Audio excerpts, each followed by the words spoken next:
E agora o povo tá notando uma certa diferença entre o que foi apresentado na série de The Last of Us e nos jogos. Então é aquele momento da gente sentar, virar e falar: e aí, o que tá sendo melhor? Porque, né? Quem que não gosta de uma lenha na fogueira? Sejam bem-vindos a mais um vídeo da Uma Geek Me Disse. Pra quem não me conhece, meu nome é Giovana. Eu cuido da página aqui no YouTube, no Instagram e também no TikTok. Tem bastante conteúdo nessas três redes sociais, então não se esqueçam de dar aquela forcinha, a curtida aqui nesse vídeo. Também mandem pros seus amigos, se inscrevam no canal. E não deixem de visitar a Uma Geek Me Disse lá no TikTok e no Instagram também. Thanks! E hoje nós vamos falar sobre a grande mudança que rolou no segundo episódio de The Last of Us em comparação com a história do jogo. Aí, quem me conhece vai virar e falar: irmã, mas você nunca jogou o jogo, né? Então como é que você tá falando isso aqui? A cada final de episódio eu assisto a gameplay / cinematic no YouTube, justamente pra acompanhar todas as mudanças que ocorrem dos acontecimentos. Então eu consigo absorver tudo de diferente que tá rolando entre série e jogo, porque fica bem fresco na minha memória. Tendo em vista os dois episódios que a gente teve, esse caso da Tess, eu acho que foi o que mais mudou, assim, na história. Foi a mudança mais drástica até agora. Isso na minha interpretação de noob do jogo, né, visto que eu não joguei. Bora dar uma analisada nos acontecimentos desse segundo episódio, tanto que acontece lá no jogo, na obra original, como na série, e tentar entender o porquê dessa mudança, o que rolou pra ter essa mudança do final da Tess. Cuidado que esse vídeo tem spoilers, principalmente sobre a Tess, então se você não assistiu o segundo episódio, assista agora. Da mesma forma que a série, a Tess e o Joel, eles estão em Boston indo encontrar uns vagalumes pra entregar a Ellie. E no caminho, a Tess é mordida por um zumbi e acaba se despedindo de uma forma uau, heróica, bad girl. E no jogo, não foi um beijinho doce que mata a Tess. Um beijinho / tacar fogo na porra toda. Na verdade, ela é morta por seres humanos. Sim, pasmem. Nos seus momentos finais, ela se envolve em um tiroteio com o pessoal da Fedra e acaba se sacrificando pro Joel e a Ellie seguirem caminho. Por outro lado, na série, o local em que eles estão acaba sendo invadido por uma horda enorme de infectados e a Tess acaba se explodindo junto com todos eles. Curiosamente, teve uma galera que veio comentar comigo que não gostou dessa mudança, dizendo principalmente que foi muito mais significativo ela ter meio que se matado nesse embate contra a Fedra e ter ido lá pro embate, nossa, wow, bad girl, do que simplesmente ter se explodido com os infectados. Eu vou ser bem sincera que eu discordo um pouco dessa opinião, e a gente também tem uma visão dos showrunners que a cada final de episódio eles estão falando um pouquinho sobre a série em si, sobre a direção, sobre decisões criativas lá no The Last of Us, o podcast oficial. Então, pra quem tiver interesse de saber um pouco de bastidores e de ideias, enfim, que os showrunners tiveram, vale bem a pena acompanhar o podcast. Mas eles comentaram sobre essas pequenas mudanças que foram feitas nesse segundo episódio, e eu já tinha achado que fazia sentido, né, as mudanças, mas depois de escutar eles falando, faz mais sentido ainda. Só pra vocês entenderem, no caso do jogo, a Ai, peraí que o meu cachorro tá querendo cair. Ai.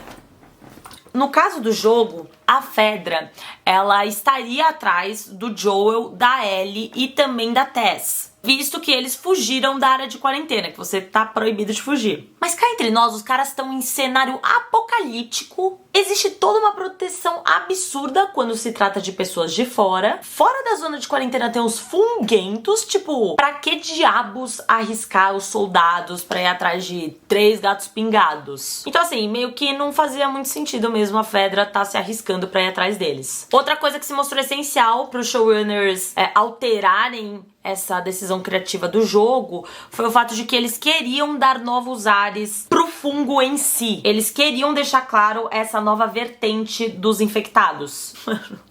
O meu cachorro, velho. Como a gente viu nesses últimos episódios, os funguentos, diferentemente dos jogos, funcionam como um tipo de enxame. Meio que um enxame interligado, sei lá. O fungo consegue contatar os seus pra convocar a torcida do Corinthians inteira pra um só lugar e causar uma infestação, o que cria um senso de comunidade aí entre os infectados. Com base nessa questão de criação de senso de comunidade entre os infectados, me parece bem plausível que a cena do beijo, além de ter servido pra mostrar o beijo, ela também é um simbolismo do cara dando as boas-vindas a Tess. saca? Tipo, seja bem-vinda, Tess, ao grupo dos funguentos. E aí, parabéns. E essa cena era pra ela ter uma vibe mais sutil. Uma vibe sutil, apesar de amedrontadora. O Neil Druckmann, inclusive, ele contou que ele dirigiu a cena da mesma forma que ele dirige cenas românticas, cena de beijo romântico. E é interessante que quanto mais você para pra reparar nessa cena, mais coisa você descobre. A Tess, nesse momento, tem uma parte que ela realmente quer desistir, simplesmente se entregar ao caos. Mas ainda tem uma parte dela que meio que acorda no momento final e bota fogo na porra toda. Tem gente, inclusive, que diz que aquele momento de tensão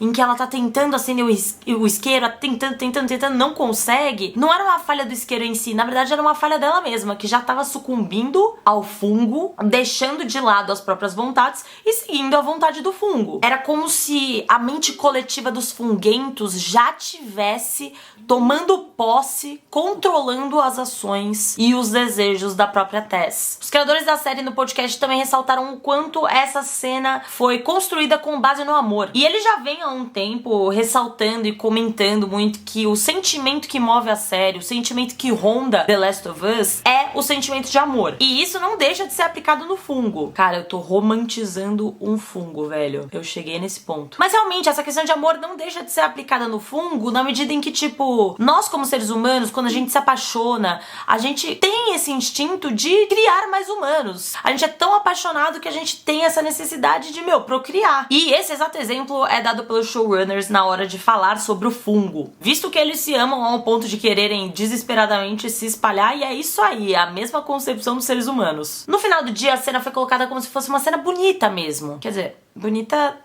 não bonita, mas com muito mais significado do que a Fedra entrando lá e metendo bala em todo mundo. Além de ter sido mais significativa, ela permitiu uma interpretação maior sobre o fungo, como por exemplo o fato de que o infectado ele se aproximou de forma calma, justamente porque a Tess não se mostrou violenta, não correu, não fez nada. Ou seja, ele foi recíproco a esse posicionamento dela. Ele não causou alarde, o que seria diferente se ela tivesse causado alarde, se ela tivesse fugido, se ela tivesse se desesperado, se ela tivesse resistido.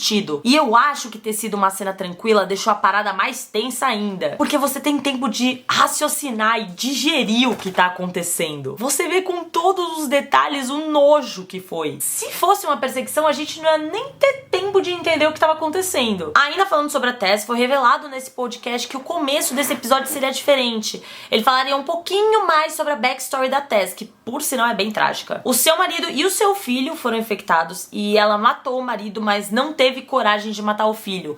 Por isso, ela o trancou no porão que eles tinham em casa. Acho que totalizando todos esses anos, se o menino sobreviveu, ele seria um clicker a essa altura do campeonato. No final das contas, apesar de eu não ter jogado The Last of Us, eu achei essa versão, essa alteração bem legal. E também é diferente do usual. Porque assim, a Tess, ela realmente se sacrifica. E esses sacrifícios na cultura pop, a pessoa sempre vai tipo, nossa, eu sou a fodona lutando por uma causa maior, vamos se explodir, é isso aí, bam! Em contraponto, a atuação da Anna Torv, ela foi impecável pra gerar exatamente o sentimento contrário a esse. Ela transmitiu pra gente um verdadeiro sentimento de desespero, de medo. Ela tava amedrontada e isso é legal, sabe? Porque dá uma humanizada na personagem. Traz mais humanidade, mais empatia vindo de nós, ainda mais em se tratando de uma personagem que teve esse posicionamento durão durante toda a série e eu imagino que durante todo o jogo também. O propósito da Tess foi atingido de forma emotiva e real e eu acho que não poderia ter sido de forma melhor. Mas obviamente que eu quero saber a opinião de vocês, quero saber a opinião de vocês que jogaram jogos, que não jogaram também. O que vocês acharam aí desse final da Tess, dessa alteração com relação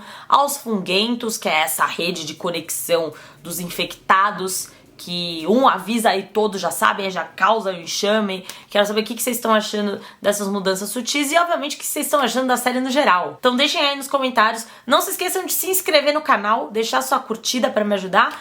E vai ter muito vídeo de The Last of Us por aqui ainda, então não deixem de acompanhar o conteúdo. É isso, pessoal. Espero que vocês tenham gostado do vídeo e a gente se vê nos próximos.